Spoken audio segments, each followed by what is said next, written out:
Hello, I'm Martin Webster and I'm a master trainer of NLP, hypnotherapy, and I'm also the creator of HMS therapy. Welcome to the New Leaf program. We're now talking about sensory acuity. Why do you need to learn sensory acuity?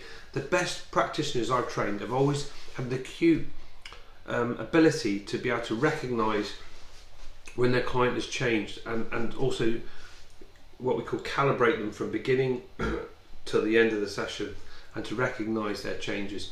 How do we do that then? We learn to adopt the physiology of excellence. Your physiology and your internal representation system interact and produce your state. So if you're feeling really negative and you're in a bad place, it's probably not the best place to work with somebody if you're using NLP. So what we recognise is when we're working with a client, the physiology is really important. So if a client sat back like that, right, and I'm working with a client, I would sit back like that and I mirror their posture, their spine shape. If they were sat to the side, I would sit to the side, and so forth. And we would just mirror their physiology.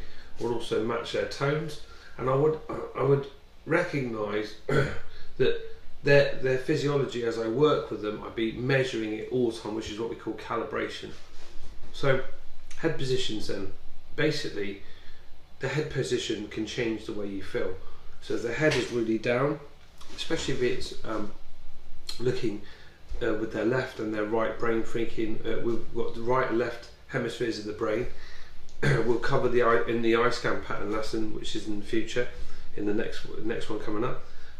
If they are reversed organised or they're normally organised, which we covered later on, so don't worry too much about that. Their head will be, if they are reversed organised, the head is in an emotional side. This is my emotional side because I'm reversed organised.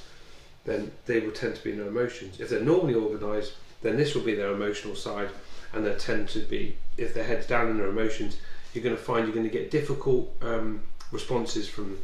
So by bringing their head up, right, like a gear stick on your car, you want their head to be nice and loose, because once it goes into a gear, you'll find you'll get different results that time.